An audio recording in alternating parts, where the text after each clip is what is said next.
Greetings fellow YouTubers, I am Hater, and today we're going to be covering advanced tanking strategies. And like always, if you find this helpful, please like and subscribe.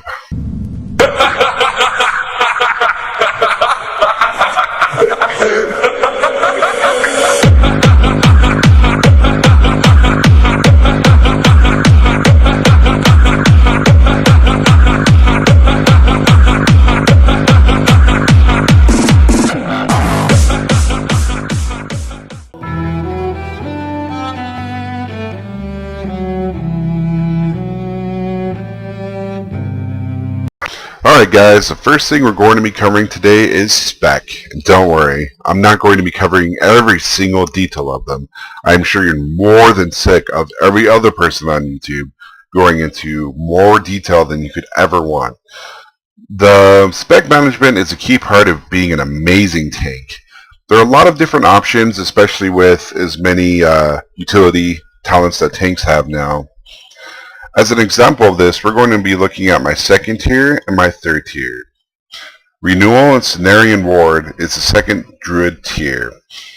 For fights where you're taking a lot of tank damage, Renewal will probably be your best bet. But for fights where you're not taking damage as yourself, but more raid-wise, it's better to take Cenarian Ward to help out your healers. Let's see.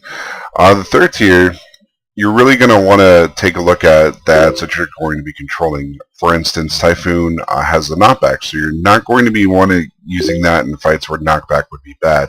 Instead, use Mass Entanglement. So those are basic examples of what I'm referring to as far as spec awareness for tanks. The second thing we're going to be talking about is cooldown management. Most tanks have a really hard time with managing their cooldowns. A really great example of this is Paladins who just pop their Ardent Defender just because. It's great that it has a damage reduction, but really you're not using that cooldown optimally, are you? Now, a great example of Druids is Tranquility. There's not a lot of great times to use this spell, but when you have the ability to do it, help out your healers, guys. Come on. Another thing to take a look at is Renewal. It gives you back 30% of your maximum health. That's great. Most people, when they really need a heal, will probably just use this instantly. But, combined with Might of Ursoc, which gives you 30% more health, this will also increase your healing from this spell.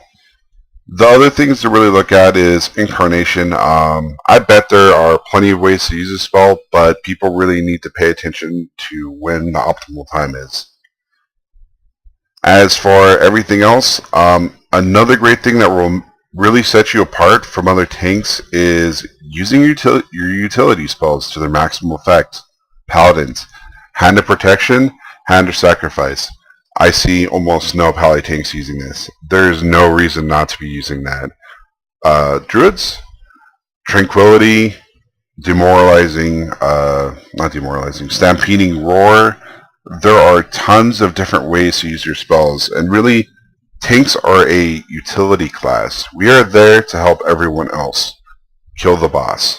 We are there so that we can help. We will tank the boss, and tanking that is... part of that is just helping out your raid. Being as efficient as possible is the best way to be a good tank. Alright guys, the third thing we're going to be talking about is the staple of being a great tank. And that is positioning. Ooh, it's such a big thing in the tank world. And I see so many tanks doing this wrong. And what am I referring to? I'm talking to you tanks who turn your back to the amalgamation on Spine.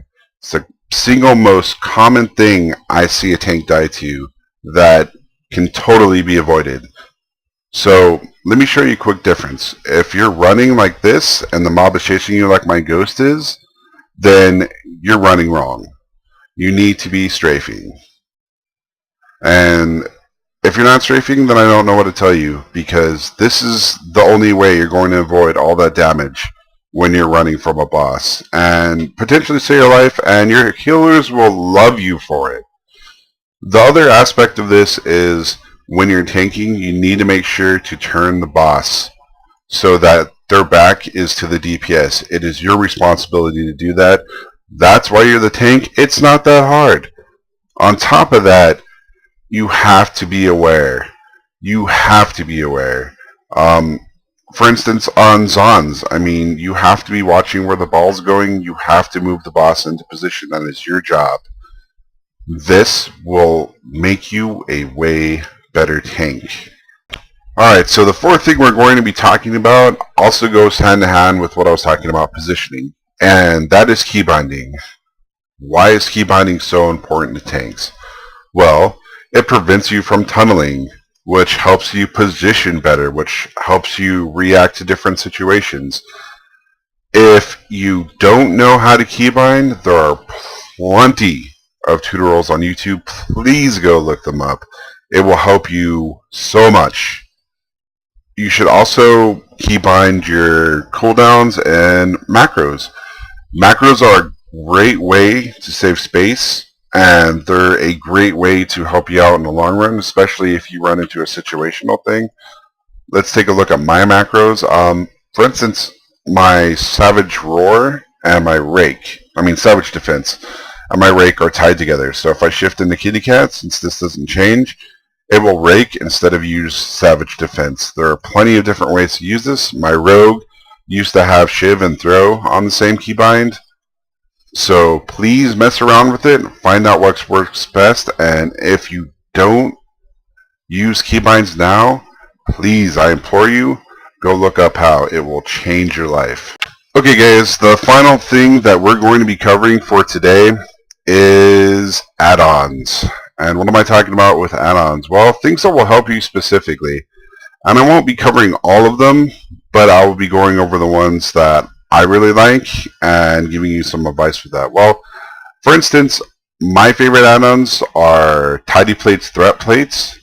This will show nameplates above the target, and it will change to red for the ones that you don't have threat on. This is immensely useful for picking out certain mobs. I found it useful for certain fights in Dragon Soul. The other ones that I find very useful are Taunt Master. More specifically for my Paladin tank than my Druid tank. It shows you when you don't have threat on a target, and it is just immensely useful. Grid, setting up grid so it shows who has threat, is also an amazing add-on. For my Druid, I use Rogue Power Bars to set up my debuffs. Tell Me When is also a great add-on, as well as Power Auras. I just couldn't live without Power Auras. Setting up to show you certain events that happen, certain buffs when certain things are going on. I mean, the abilities the things that you can do with this add-on are just innumerable and immensely useful. I mean, your imagination really is like the furthest you can go with this add-on. So my advice to anyone else is, if you're having certain problems, rotation, or having problems keeping your dots up, or any multiple situations, go look for an add-on for it if you're having issues with it. Oh, and also DBM.